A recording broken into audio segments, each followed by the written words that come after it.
So today, samahan niyo akong i-assemble 'tong bulig na sampayan na binili ng pinsan ko from IKEA. Fun fact lang, almost 6 months na ako dito sa Dubai pero ngayon lang ako nagkaroon ng sampayan. Ayan, napunit pa nga yung manual. Tapos konti lang yung screw niya and may kasama siyang parang pang-ikot. Ewan ko anong tawag doon. Tas ayan yung mga bakal, siguro mga ilang piraso lang yan. Pero sobrang sakit niya nung bumagsak sa paa ko.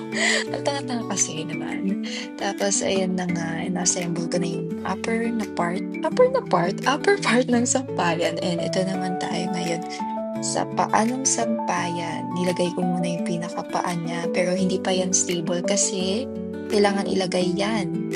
Kailangan yan ilagay sa ilalim para maging stable siya and i-screw lang. Kaya ayan, for the ikot-ikot ng screw.